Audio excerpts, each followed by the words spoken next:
Hi అండి. Welcome back to my channel. ఈరోజు అయితే కనుక ఉదయం మా వారు వెళ్ళిపోయిన తర్వాత నేను ఈ వీడియో అనేది స్టార్ట్ చేశానండి. ఇక ఆయన అయితే కనుక టిఫిన్ తినేసి వెళ్ళిపోయారు.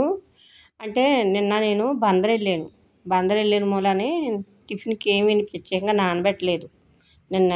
మొన్న నానబెట్టింది ఉంటే కనుక ఆయనకి ఒక అట్టేసేసి కొంచెం ఇంట్లో ఉన్న టమాటా పచ్చడి వేసేసి పెట్టేశానన్నమాట. ఆయన పంచదారతో కూడా ఇష్టంగానే తింటారు. కాకపోతే పక్కన పచ్చడి కూడా ఉండాలన్నమాట. పచ్చడి ఉందండి చేసింది. ఇంకా ఆ పచ్చడితో అయితే తినేసారు. ఇక నేనైతే కనుక ఆయన వెళ్ళిపోయిన తర్వాత స్టార్ట్ చేశానన్నమాట. ఇక్కడ నేను నైటీతోనే చేస్తున్నాను అనేసి మీలో చాలామంది అనుకోవచ్చండి. అయితే నైటీ నాకు కంఫర్టబుల్, అందుకని నేను కనిపించకూడదు అనుకుంటున్నాను. నైటీతో చేసినంత మాత్రాన తప్పుగానే తీసుకుంటారు చాలామంది. ఎందుకు నైటీతో చేస్తున్నారు, నైటీ మీద చున్నీ వేసుకోలేదేంటి అనేసి అంటారు. నాకు నైటీ అయితే కనుక ఎక్కడ ఏది కనబడకుండా ఉంటుంది. నాకు శారీ కట్టుకున్నాను అనుకోండి, నా పొట్ట కనబడుతుంది, లేకపోతే ఎదర పౌట్ చెదిరిపోతుంది. ఇలాగా నాకు కంఫర్టబుల్గా లేదు. ప్రయత్నించాను, అలాగా శారీస్తోనే తీద్దాము అనేసి ప్రయత్నించాను. అయితే అది నాకు కంఫర్టబుల్గా అనిపించలేదు. ఈ సరి చేసుకుంటానికే సరిపోతుంది టైం అంతానే. గబగబా పని చేసుకుంటానికి ఉండదు. నా పని ఆగిపోతుంది అన్నమాట ఈ వ్లాగుల వల్ల. అందుకని వ్లాగ్ చేస్తూనే నేను ఎప్పుడూ చేసుకుంటాను కదా ఇంట్లో, నైటీ వేసుకుని చేసేసుకుంటాను పని అనేసి నేనైతే అనుకుని ఈ నిర్ణయం అయితే తీసుకున్నాను. ఇది కొంతమందికి తప్పు అనిపించవచ్చు, నాకేమీ తప్పు అనిపించదు. నాకు ఏది అనిపించిందో నేను అది చేశాను. మా ఇంట్లో వాళ్ళని నేను ఒప్పించుకుని చేశాను. అందరికీ ఇష్టపడకపోవచ్చు. మా వారైతే కనుక ఫేస్ కూడా రివీల్ చేయమన్నారు. అదేమీ లేదు. కాకపోతే ఏంటంటే నైటీలో ఉన్నప్పుడు ఫేస్ చూపించడం అవసరమా అన్న ఉద్దేశంతో ఫేస్ అయితే చూపించట్లేదన్నమాట. అంతే తప్ప ఇంకేం కారణం కాదు. ఇక్కడేమో వంటకి ప్రిపేర్ చేస్తున్నానండి. ముందైతే కనుక నిన్న అన్నం మిగిలిపోయింది. నేను లేను కదా, వీళ్ళకి వండేసి వెళ్ళిపోయాను. అదేమో అన్నం ఉండిపోయింది. పొద్దునేమో ఒళ్ళంతా పులిసిపోయింది. రాత్రేమో అంట్లు తోమలేదు. రాత్రి తోమేసుకుని పడుకుంటే అంట్లు రాత్రి తోమేసుకుని, వాకిలి రాత్రి తుడిచేసుకుని పడుకున్నామనుకోండి, తెల్లారి లేసేటప్పటికల్లా ఏం పని ఉండదు. చక్కగానే ఇల్లు గుమ్మాలు తుడుచుకున్నామా, టిఫిన్ చేసుకున్నామా, వంట చేసుకున్నామా అన్నట్టు ఉంటుందన్నమాట. నేను ఎక్కువ శాతం పని అంతా కూడా సాయంత్రమే చేసుకుంటాను. పిల్లలు చిన్నప్పటి నుంచి నాకు ఇంకా అదే అలవాటండి. ఇప్పుడు కూడా అదే కంటిన్యూ చేస్తున్నానన్నమాట. ఇక్కడ నేను అరటికాయలు తెచ్చానన్నమాట. అందరూనే అరటికాయలు తెచ్చుకున్నారు అక్కడి నుంచి. ఏదోని అదే కాశీ వెళ్ళి ఏదో తెచ్చారంటారు కదా, అలాగా మేము బందర్ వెళ్ళి అరటికాయలు తెచ్చామన్నమాట. ఒకళ్ళు కొంటున్నారని ఒకళ్ళు ఏలవేరన్నమాట. వాళ్ళు తీసుకుంటున్నారని వీళ్ళు తీసుకుంటున్నారని వాళ్ళు. ఏదో ఇంటికి ఇక్కడ ఏదో దొరకలేనట్టు ఇంకా కొన్ని కూరగాయలు తీసుకున్నాంలేండి. అది ముందైతే కనుక అరటికాయలు పండిపోతాయి కదా, అందుకనేసి అరటికాయలు వండేస్తున్నాను అన్నమాట. తర్వాత ఇంట్లోని కొన్ని చేప ముక్కలు ఉన్నాయండి. నేనంటే తిన్నగానే కార్తీక మాసం కాబట్టి మా అబ్బాయి తింటాడు, అలాగే మా మామయ్య గారు కూడా తింటారన్నమాట. మా అబ్బాయి అత్తమానం ఉండడు కదా, ఈయనే ఉంటాము.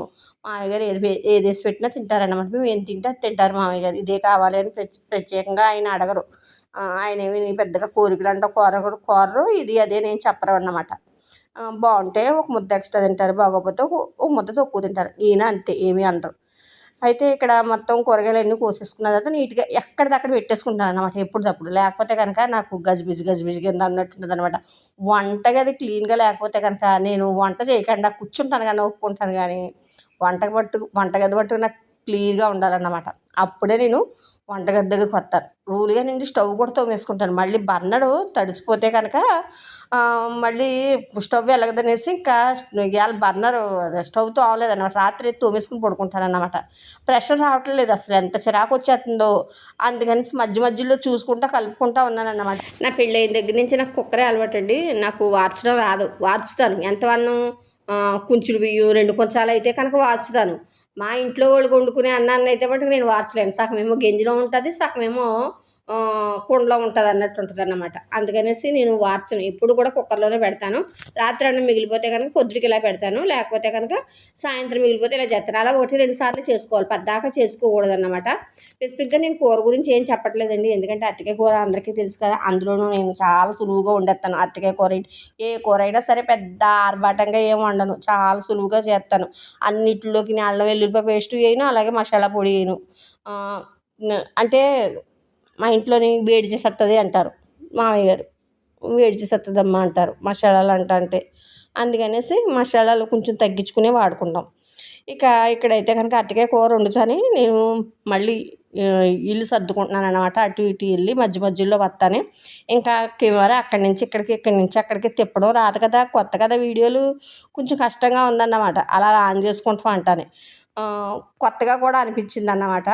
దీని మీదకండి మూత సెట్ అవుతలేదండి, అందుకని ఎప్పుడు కూడా కంచమే మూత పెడతాను. ఏది కూడా పెద్ద ప్లేట్ లేదన్నమాట, దానికి సరిపడగా ప్లేట్ లేదు. అప్పుడు దాకా తీసుకున్నాను కానీ దాకా తగ్గ ప్లేట్ కూడా తీసుకోవాలి పెనస్ దాన్ని. ఎందుకు ఏదో ఒకటి ఉంటుంది కదా, మళ్ళీ ప్లేట్కి డబ్బులు దండగా ఎందుకు వచ్చిందంట అనుకున్నాను అన్నమాట. కానీ కూర ఉండేటప్పుడు తెలుస్తుంది అన్నమాట. మా దాకలోనేనండి పెద్ద అయిపోయినాయి బాగానే, ఎందుకంటే కనుక పిల్లలు ఉన్నప్పుడు కొయ్యి సరిపోయి, ఇప్పుడు మరీ పెద్దగా ఉన్నాయన్నమాట. ఇది చేపల పులుసు కానీ తీసుకున్నాను కానీ చేపల పులుసు అంత ఏమి ఎక్కువ వండుకోము మేము, మా ఆయన గారికి ఇష్టం ఉండదు. అందుకని తక్కువే వండుకుంటాం. కానీ ఇవాళ చేపల పులుసు కూడా చేశాను, ఎందుకంటే కనుక సాయం ఉన్నాడు ఇంట్లో, మొక్కలు ఉన్నాయి కదా, ఇంకా చేపల పులుసు కూడా చేసాను అన్నమాట. ఇక మీరందరూ ఏం చేస్తున్నారు? కార్తీక మాసంలో మీరు ఎక్కడికన్నా వెళ్ళారా? మేమైతే బందర్ వెళ్ళాము. బందర్లోని అక్కడి నుంచి చిలకలపూడి వెళ్ళి తెచ్చుకుంటారు కదా పిచ్చి బంగారాన్ని, ఆ బంగారాన్ని కొనుక్కుంటానికి వెళ్ళలేదు. నేనైతే కొనుక్కోలేదండి, ఏది కొనుక్కోలేదు నేను, ఎందుకంటే నాకు పెద్దగా ఇష్టం ఉండదు, పడదు కూడా నాకు. నాకు లేకపోతే అలా ఉంటాను కానీ ఆర్భాటంగానే చేయను, అలాగే డబ్బులు ఖర్చు పెట్టడానికి ఇష్టపడినా అన్నమాట. కొంచెం పొదుపుగానే ఉంటాను. ఇక అయితే కనుక ఇక్కడ ధనియాల పొడిని జీలకర్ర పొడి మాత్రమే వేసాను అన్నమాట, ఇంకేమీ వేయలేదు ఇందులోని. ధనియాల పొడి జీలకర్ర పొడి చేసేసుకుని ఉంచుకుంటే వేపుకున్నాయి ధనియాలు వేపేసుకుని జీలకర్ర వేపేసుకుని పొడులు చేసేసుకుని పెట్టుకున్నాం అనుకోండి, ఇలా అంటే అలా చేసుకోవచ్చు. మా ఆయన గారికి ఏమో నూరింది ఇష్టం, కానీ నూరుతాను భవిష్యత్తులోని, నూరియే చేస్తానన్నమాట. పాపం ఆయన అడుగుతున్నారు, నూరు చేయొచ్చు కదా లక్ష్మి అంటున్నారు అన్నమాట. ఇక అయితే ఇక్కడైతే కనుక ఇలా చేస్తున్నానండి. ఇక ఇవాళ నైటీలో చేసి రేపు రొద్దుట మళ్ళీ చీరలో చేసి అలా చేస్తాను కానీ నైటీ చీర అంటే మార్చుకుని వేసుకుంటాను, ఎందుకంటే కనుక ఒక్కోసారి అలాగే ఒక్కోసారి ఇలా, కానీ సాధ్యమైనంత వరకు నైటీలోనే చేస్తాను. నైటీ అయితే నాకు ఎంత హాయిగా ఉంటుందో. కొంతమంది పిల్లలకి ఇదేంటమ్మా డ్రెస్సులు హాయిగా ఉంటాయి కదా, నాకేమో పెళ్ళి కాక ముందు నుంచి కూడా నాకు నైటీలు అలవాటు. ఇంకా నైటీ ఏక నైటీ కింద అయిపోయింది అన్నమాట. ఏదో అందరూని చాలామంది రీల్స్ చేశారు కదా, మేము నైటీలు కొంటాం కానీ చీరలు కట్టుకోమనేసి. కాకపోతే అలా కాదు, నేను పని అయిపోయిన తర్వాత చీర కట్టుకుంటాను, పని ఉన్నంతసేపు మటుకు నైటీ వేసుకుంటాను. ఇప్పుడు పని అయిపోతుందా, పని అయిపోయిన తర్వాత స్నానం రోజుకి 4 సార్లు చేస్తాను, ఎందుకంటే పెట్టుకునే కాదు కదా, తోడుకునే అనుకోండి ఇదిగా ఉంటుందమ్మో నీటిలోంచి తోడుకోవాలా అనేసి. మా పెళ్ళైన కొత్తలో అయితే నీటిలోంచి తోడుకుంటామే. నాకైతే మా అమ్మగారి ఇంటి నుంచి వచ్చేటప్పుడు నుయ్యి లేదు, మా అమ్మ వాళ్ళకి నాకు తెలిసి వచ్చిన తర్వాత నుయ్యి లేదన్నమాట. ఎప్పుడో మా చిన్నప్పుడు చూసాం, మా ఇంటి ఎదురుగుంటా ఉండేది నుయ్య, కానీ అది ఊరందరిదేనన్నమాట. మా అమ్మగారి ఇంట్లో కూడా కాదు, ఊరందరూ వచ్చి తోడుకునేవారు అన్నమాట. అంటే ఊరందరా కాదు, 2-3 వీధులలో వచ్చి తోడుకునేవారు అన్నమాట. అప్పుడు చూడటమే నేను, కానీ తర్వాత నేను నువ్వు చూడలేదన్నమాట. మళ్ళీ మా అత్తగారు వాళ్ళ ఇంటికి వచ్చినప్పుడే చూశాను. మా అత్తగారు వాళ్ళ ఊరిలో ప్రతి ఇంటికి నుయ్యి ఉంటుంది అన్నమాట. ప్రతి ఇంటికి పైపు ఎలా ఉంటుంది అలాగే ప్రతి ఇంటికి కూడా నుయ్యి ఉంటుంది అన్నమాట. ఇప్పుడు ఆ నూతులన్నీ వాడడం మానేశారు ఇప్పుడు. అంటే నా పెళ్ళయ్యి 25 సంవత్సరాలు అయింది, ఇప్పుడు మానేశారు, ఇంకెవ్వరు నూతులు వాడతలేదు.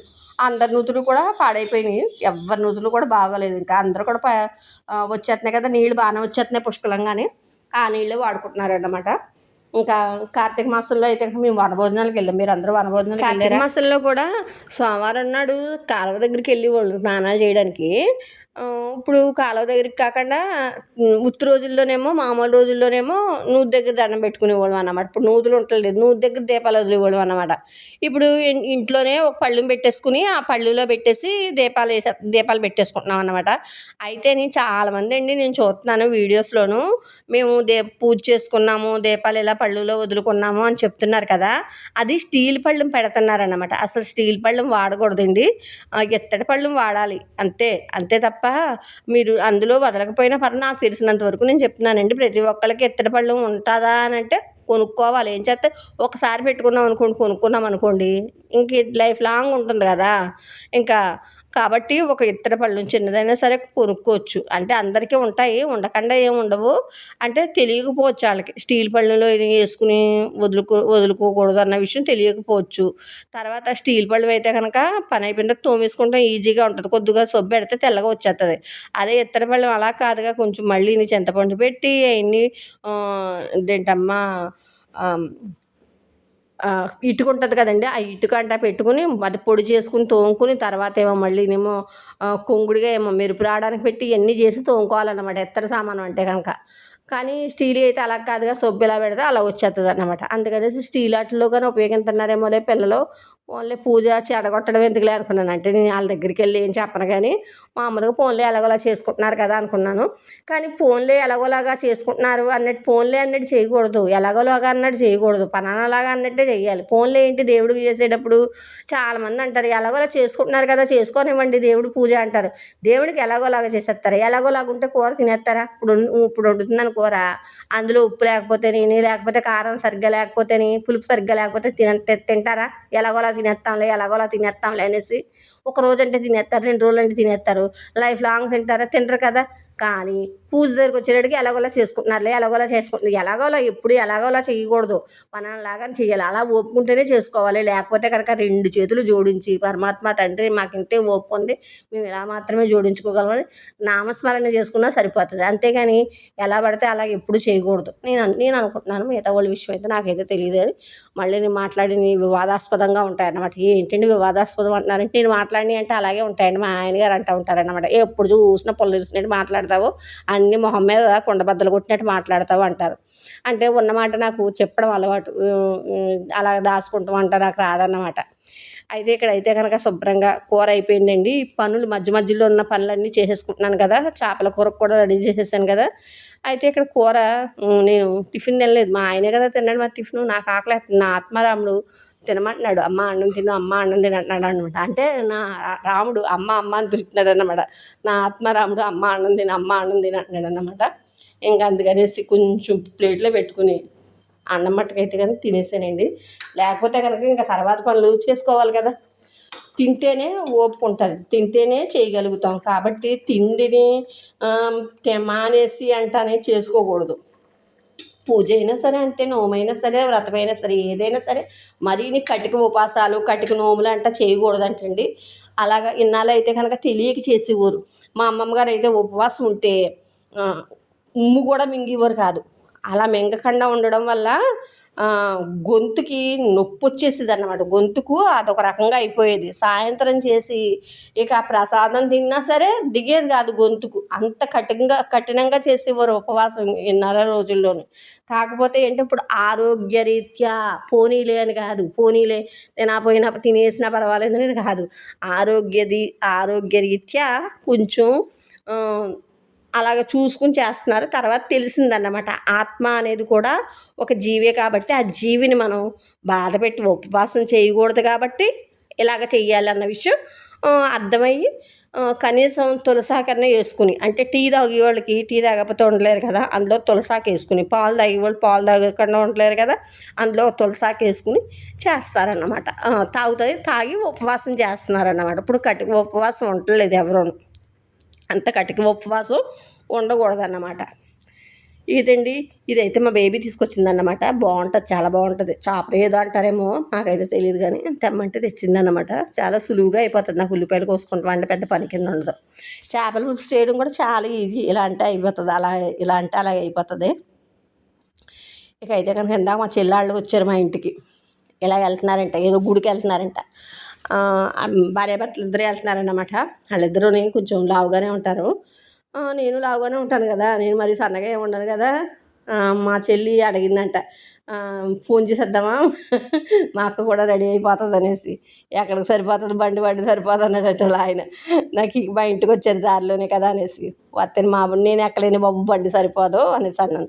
ఇన్నాళ్ళ నిండి ముగ్గురు అది ఎక్కేవారు బండి, కానీ ఇప్పుడు బండ్లు చిన్నవి అయిపోయినాయేమో, ఆటోలు చిన్నవి అయిపోయినాయి, బండ్లు చిన్నలు అయిపోయినాయి, ఏటో మరి సాల్తలేదు ముగ్గురికి. ఆ బండ్లు చిన్నవి అయిపోయినాయో మనం లావు అయిపోయామో నాకైతే కనుక అస్సలు అర్థం కావట్లేదు అన్నమాట. బండి మీద విన్నాలని డెడ్డీజీగా నేను నలుగురు ఎక్కేవాళ్ళు, పిల్లలు ఓ భార్యాభర్త ఇద్దరు పిల్లలు ఎక్కితే కూడా చాలా ఖాళీగా కంఫర్టబుల్గా ఉన్నట్టు ఉండేది. కానీ ఇప్పుడు అలా కాదు, నలుగురు ఇద్దరు పిల్లలకి భార్యాభర్తలకి సాల్తలేదు. ఇదేంటి మరి ఈరోజు ఈ వీడియో మీకు నచ్చిందా? నేను ఏదో చెప్పాలనుకున్నాను, ఏదో చెప్పాను, ఏదో చెయ్యాలనుకున్నాను, ఇంకేదో చేశాను అన్నట్టు అన్నమాట. ఏం కాదండి, నేను ఈ పనే చేసుకోవాలనుకున్నాను, ఈ పనే చేశాను. ఇంకా బయట పనులకి పిల్లని పెట్టి ఏడిలీలు తిప్పినట్టుగాని ఆ కెమెరాని పట్టుకుని నేను మట్టుకు అటు ఇటు తిప్పలేదు. ఇంకొక చోట పెట్టేసి స్టాండర్డ్ కానీ వంటగది అంతా కనిపించేటట్టు పెట్టుకుని ఇంకా చేసేసుకున్నాను అన్నమాట. ఇంకా ఇదండి. మరి నా వీడియోలు ఇప్పటి నుంచి ఇలాగే ఉంటాయి. నైటీలు అయితే రకరకాలు వేసుకుంటాను కానీ చీరలు అయితే చాలా తక్కువగా కనబడతాను. చీరలు బోల్డ్ ఉంటాయి, ఎప్పుడన్నా కట్టుకుంటూ ఉంటానులేండి, వారానికి ఒకసారి అంటాను. మీరేం బాధపడదు. ఇది మరీ బాగుంది, మీరు కట్టుకోకపోతే మేము బాధపడడం ఏంటి అని అనుకుంటున్నారా? ఫోన్లండి అనుకోవద్దు కానీ సబ్స్క్రైబ్ చేయండి, అదేవిధంగా బెల్ ఐకాన్ నొక్కండి, కామెంటు తెలుగులోనే